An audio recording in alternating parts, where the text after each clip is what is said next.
Press conference करना पड़ रही है। दुख इस बात का है कि जो एनकाउंटर जो थाना कठुआ में चल रहा था और जिसे हमारे जे.एंड.के पुलिस के वीर जवानों ने अपने प्राणों की आहुति देकर नीर अबाउट सफलतापूर्ण अभी तक निभा लिया है, उसमें जो लेटेस्ट जो हमारे पास सूचना है, 3 से 4 आतंकी पाकिस्तान के भाड़े के जो टट्टू थे उन्हें ढेर कर दिया गया है। लेकिन जो हमारा नुकसान हुआ और इररिपेयरेबल जो नुकसान है हमारा, हमारे 3 जे.एंड.के पुलिस के जवान और एक जो लेटेस्ट और इन्फॉर्मेशन आ रही है 4 लोग जिन्होंने अपनी शहादत दी है। इसके अंदर हमारे जसवंत सिंह जी, बी.एस. चिप जी और तारिक अहमद। तो इनको श्रद्धांजलि देते हुए नमन आंखों के साथ आज भारतीय जनता पार्टी पूरी की पूरी इनके और उनके परिवार के साथ खड़ी है। मैं ये कहना चाहता हूं कि ये नुकसान जो उनके घर वालों का, ये तो हम कभी पूरा नहीं कर पाएंगे, लेकिन एक चीज़ है कि इनके साथ हम सभी के सभी हमेशा खड़े रहेंगे। और बड़ी बात यह कि हमारे देश का वीर जवान जब भी शहादत देता अपनी मातृभूमि के ऊपर, उसको एक अफसोस रह जाता कि मातृभूमि, मेरे पास केवल एक ही प्राण थे, अगर मेरे पास और भी प्राण होते तो बार बार तेरे ऊपर से मैं निशावर कर देता। ये जज्बा है, शायद इसी कारण ये जो नापाक मुल्क, ये जो षड्यंत्रकारी मुल्क जो गलती से हमारा हमसाया है, इससे हम काफ़ी हद तक बच जाते हैं।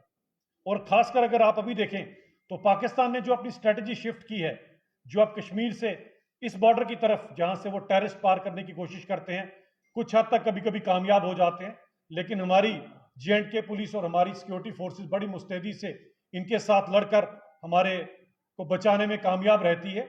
लेकिन इस मुल्क का तो खैर इलाज घर पर घुस कर ही किया जाता है, जो भारतीय जनता पार्टी अच्छी तरह से जानती है, भले वो बालाकोट या उरी सर्जिकल स्ट्राइक रही हो, यही एक इनका इलाज है। लेकिन अभी भी दुर्भाग्य यह है कि अभी भी कुछ यहाँ पर ऐसे लोग और कुछ ऐसे नेता हैं जो इसी पाकिस्तान से बात करने की वकालत करते हैं। खैर, आज मैं राजनीति में ना जाकर सबसे पहले तो नमन आंखों के साथ अपने इन वीर जवानों की शहादत को याद करता हूं। और मेरी एक अपील, क्योंकि ये अभी जो नया डिजाइन है पाकिस्तान का, वो कठुआ के बॉर्डर की तरफ है, और मैं कठुआ के लोगों से भी एक अपील करना चाहता हूं कि थोड़ा सा इतिहास में जरूर जाए। और इतिहास अगर आप याद करते हैं, कठुआ का नाम भी जो पड़ा था वो इसी से पड़ा था, यहाँ पर इकट्ठे हुए थे लोग, कठुआ लोगों को जैसे डोगरी में कहा जाता है। और वो जब लोग इकट्ठे हुए थे तो उस जमाने में ये जो तुर्क मंगोल लुटेरे जिन्होंने हिंदुस्तान में अलग जगह पर लूट खसू बचाई, उन लोगों के खिलाफ कठुए के लोग इकट्ठे हुए थे। उस जमाने में अगर आपको बताऊं, 1.5 लाख से ज्यादा लोगों ने मोर्चा संभाला था, जिसमें घुड़सवार थे, तलवार वाले, भले वाले थे, इन सब ने मिलकर कठुए की धरती को दूषित नहीं होने दिया। इन सबसे मैं आज भी अपने कठुए के शूरवीर लोगों से, क्योंकि मैं भी मूलतः कठुआ से आता हूं, सहसवा मेरे गांव का नाम है, मैं आज भी कठुआ के लोगों से रिक्वेस्ट करूंगा कि इस समय ये जो पाकिस्तान से जो घुसपैठिए, जो पाकिस्तान के भाड़े के टट्टू जो बीच में अभी पहुंच गए हैं, कुछ लोग जो बीच में हैं, इनका खासकर आप सभी लोग जो है बड़ा सचेत रहे इन सब चीजों को लेकर।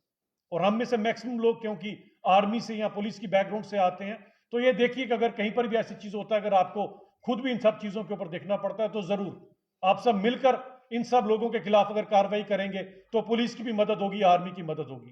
क्योंकि हमारा जो हमसाया है वो ना तो खुद चैन से बैठता, ना किसी को बैठने देता है। एक ऐसा भूखा नंगा मुल्क जो कटोरा लेकर भीख मांगता रहता है, एक ऐसा मुल्क जहां पर ट्रेनें भी सेफ नहीं है, जिनकी रेलें तक किडनैप हो जाती हैं, ऐसे मुल्क से हम और तवक्को भी क्या रख सकते हैं।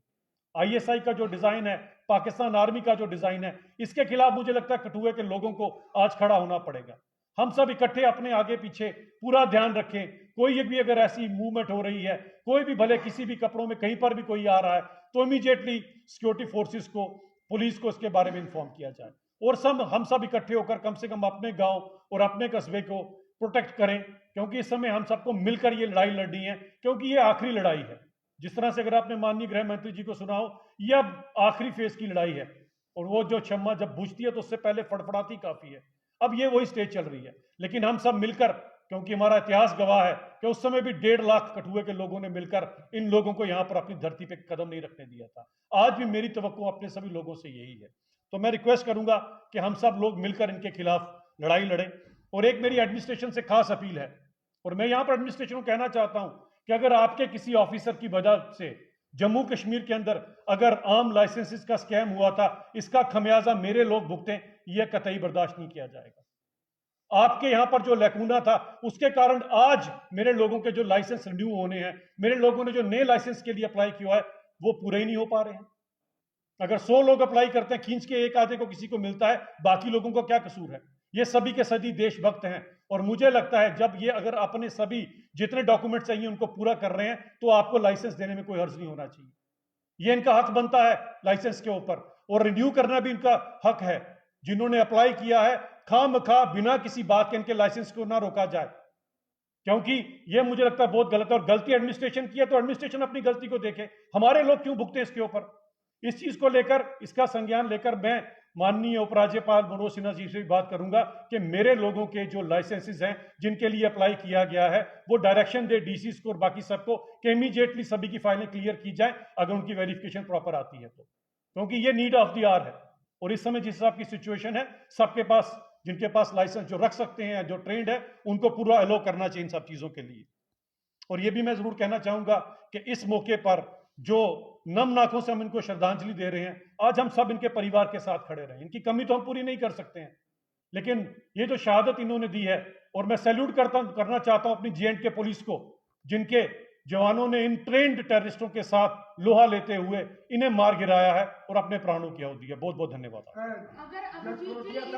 ये एक मेरा सवाल है कि परिवार के लोग जो है जंगल में गए और उन्होंने देखा, तो आपको लगता है कि कहीं ना कहीं जो एजेंसियां हमारी वो फेलियर है कि एक परिवार जाता है, उनको पता चलता, उसके बाद ये सारा ऑपरेशन शुरू होता है? आपको नहीं लगता कि आपसी तालमेल जो सिक्योरिटी एजेंसियां जो इसके ऊपर नजर रखे हुए हैं उनमें कुछ कमी है? देखिए संधू साहब, मैंने पहले प्रेस कॉन्फ्रेंस शुरू करने से पहले कहा कि आज ये सब चीजें डिस्कस करने का समय भी नहीं है। आज यही चीज है कि हर एक इंसान को, भले वो एजेंसीज हैं, भले वो सीआईडी वाले हैं, भले वो बाकी सब हैं, सबको एक दूसरे के तालमेल के साथ काम करना है। और अगर आपके अकॉर्डिंग कहीं पर इस चीज में कमी है तो उसे इमीडिएटली रेक्टिफाई करना चाहिए। और मेरा ये मानना है, काफी काबिल डीजीपी प्रभात जी जो हमारे पास इस समय, जिनको ऑलरेडी सभी एक्सपीरियंस है अलग अलग जगहों का ऑपरेशन को कैरी, और उन्होंने इस ऑपरेशन को भी काफी सफलता से उन्होंने चलाया है।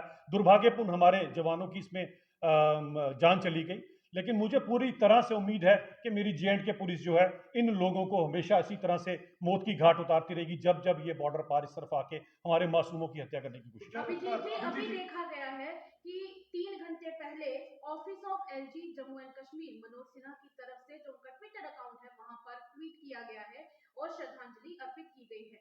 वहीं अगर बात करें जम्मू कश्मीर के चीफ मिनिस्टर उमर अब्दुल्ला, उनका सोशल मीडिया खंगाल कर देखा जाए तो इस बारे में कोई पोस्ट नहीं देखने को मिलता। इस पर क्या कहेंगे? देखिए, मैं पहले एक बात कहना चाहता हूँ, ये तो मुझे हमेशा इस चीज़ का हमेशा दुख रहता है, और मैं अभी भी कहना चाहता हूँ कैटेगोरिकली, अभी आप ट्विटर अकाउंट चाहे इनका चेक कर लीजिए, चाहे पीडीपी की जो लीडर है उनका चेक कर लीजिए, इन सब की दिक्कत ये है, इनमें से कोई भी कभी भी पाकिस्तान के खिलाफ बात नहीं करेगा। मैं जब ये बात बोलता हूं तो आगे से कहते हैं इनकी कुछ और ही एक्सप्लेनेशन होती है। सबसे पहले वो जो नापाक मुल्क है जिसकी वजह से 1.5 लाख वहां पर कब्रें बनी और अब हमारे यहां पर भी लोग मरना शुरू हो गए, इसके खिलाफ तो बोलना चाहिए। ये नेता जिस पोजीशन के ऊपर, जब ये पाकिस्तान के खिलाफ बोलेंगे तो कम से कम बात तो कैरी होगी हर एक जगह पर। लेकिन मुझे समझ नहीं आती क्यों हमेशा पाकिस्तान का नाम लेने से, इन सब चीजों लेने से ये परहेज क्यों करते हैं। आपको क्या लगता है कि जिस तरीके से घुसपैठ होती है लगातार जम्मू कश्मीर, चाहे वो राजौरी जिला हो, चाहे वो पुंछ हो, चाहे वो कठुआ हो, ये जो घुसपैठ होती है इसमें लोकल सपोर्ट कहीं ना कहीं जरूरी इनको मिलती है, जिस वजह से ये सर्वाइव करते हैं इतनी देर जंगलों में? मेरी एक पिछले दिनों एक प्रेस कॉन्फ्रेंस थी कठुआ में, जिसमें मैंने खासकर इन काली भेड़ों का नाम लिया था। ये काली भेड़ें तो होती हैं, और ये काली भेड़ें आज नहीं, आप जब मर्जी देख लीजिए, हर जगह पर आपको पाई जाएंगी। और ये तभी तो मैंने लोगों से, कठुआ के लोगों से ये रिक्वेस्ट किया कि आपके आगे पीछे कुछ अगर काली भेड़ें हैं, इनका पूरी तरह से ध्यान रखिए कौन ऐसा कर रहा है। और पता लग जाता है, अगर आप किसी मोहल्ले में या किसी गांव में रहते हैं, आपको पता चल जाता है कौन ऐसा इंसान है जो, और ऐसा इंसान अगर पकड़ा जाता है तो सबसे पहले पुलिस को बताया जाए और उसके खिलाफ सख्त से सख्त कार्रवाई होनी चाहिए। असेंबली सेशन चल रहा था और मोहम्मद अली सागर द्वारा एक बयान दिए गए थे कि कश्मीर पाकिस्तान से हमें डायलॉग करना चाहिए। मैंने तभी तो बात की, पहले स्टार्टिंग से मैंने उसी ओर इशारा किया था कि जिन लोगों को अभी भी पाक प्रेम जागता है, जिन लोगों को अभी मन करता है कि इस नापाक मुल्क से बात करनी चाहिए, उनके लिए ऑप्शन खुली है। ये जो भारत देश है, इसकी क्लियर कट स्ट्रेटेजी है, terrorism and talks can not go together. इसीलिए अगर आपको याद होगा, बड़ा इंपॉर्टेंट इवेंट था जो पिछले दिनों क्रिकेट का रहा है, इसलिए हमारी टीम ने साफ कह दिया था कि हम वहां नहीं जाएंगे। जो मुल्क वहां से ये घुसपैठी और टेररिस्ट भेजकर हमारे मासूम लोगों का खून रक्तपात करेगा, ऐसे मुल्क के साथ ना तो कोई खेल खेला जाएगा, ना कोई गेम खेली जाएगी, ना ही ऐसे मुल्क के साथ कोई बातचीत की जाएगी। अगर कोई बातचीत उनको समझ आती है तो वो उड़ी और बालाकोट वाली समझाई जाती है। जसोटी अभिजीत साहब, जी, आप आपको अभी नहीं लगता काली कि भेड़ों की पुलिस बात कर रहे को थे। लोगों के साथ आपसी तालमेल या लोगों के साथ, गांव के लोगों के साथ भी मिलकर ये स्ट्रेटजी बनानी होगी कि ऐसे लोगों के ऊपर नजर रखी जाए? संतोष साहब, मैंने पहले ही आपको एक चीज़ रिक्वेस्ट की है कि आज हम अपनी पुलिस के ऊपर कम से कम, ये मैंने आप सामने पुलिस के आज पर्टिकुलरली पहली बार ही हुआ होगा किसी प्रेस कॉन्फ्रेंस में हम क्यों इनके चित्र लेकर आए नहीं, हैं। ये इसीलिए लेकर आए हैं कि हमारे दिल से ही ये घाव हमारे दिल को भी लगा हुआ है। लेकिन यहाँ तक रही बात, लोगों के साथ मिले और ये ऐसे मुझे लगता है कि हमारी पुलिस, जे.एंड.के पुलिस बड़ी सक्षम है, ये कर भी रही होंगी ऐसी।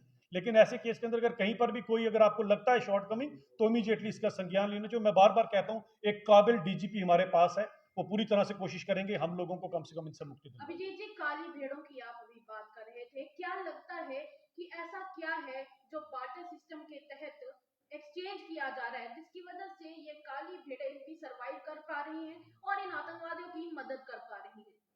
देखिए, कहीं ना कहीं ये चीजें तो रहती हैं। हर एक समाज के अंदर 1% या 2% ऐसे लोग रहते हैं जो पैसे की खातिर अपना दीन ईमान और देश बेच देते हैं। ऐसे लोग आपको क्या समाज में हर लगता जगह है कि लगे। सिर्फ पैसा है या नशा भी बिक रहा है? कुछ भी हो सकता है जी, पैसा हो, नशा हो, या कई लोगों की इंटेंशंस ऐसी हो, या कई लोग किसी की बातों में आ जाते हैं। ऐसे लोग हमेशा समाज में रहते हैं। लेकिन जो दायित्व बनता है वो बाकी के 99% लोगों का बनता है कि इन 1% लोगों को आइडेंटिफाई किया जाए और इनको एक्सपोज करके पुलिस के सुपुर्द किया जाए, और ताकि इनके खिलाफ कार्रवाई हो सके, क्योंकि बिना लोकल सपोर्ट के यहाँ सर्वाइव करना नेक्स्ट टू इम्पॉसिबल है। सुनने में ये भी आया, जो ये घुसपैठ हुई है, 5 से 7 लोग हो सकते हैं आतंकवादी जो वहां पर छुपे हैं, जिसमें से 3 को मार गिरा दिया गया है। जैसे कि अभी भी खबर आ रही है 4 मार दिए, मगर उनके पास हथियार नहीं थे।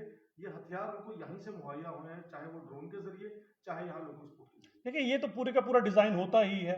हथियार ड्रोन के थ्रू ड्रॉप किए जाते हैं और उनका रिसीवर यहाँ पर बैठा होता है। उसके बाद वो पॉइंट्स होते हैं जहाँ से ये लोग हथियार लेते हैं, क्योंकि हथियार लेके बॉर्डर पास करना नेक्स्ट टू इम्पॉसिबल है। वहाँ पर इस हिसाब का स्कैनर भी और सिस्टम भी है। ये सारी की सारी जहाँ पर भी है वो पॉइंट आता ही है, जिस तरह से बोला गया कि वो जो लोग यहाँ पर सपोर्ट कर रहे हैं उनको इमीडिएटली पकड़ना, और कोशिश भी कर रही होगी पुलिस इमीडिएटली उनको पकड़ना, एक्सपोज करना, और खासकर बाकी के लोगों का भी दायित्व बनता है, अगर आपको इस तरह की कोई भी एक्टिविटी करता कोई नजर आए, इमीडिएटली पुलिस को उसके बारे में, क्योंकि हम सब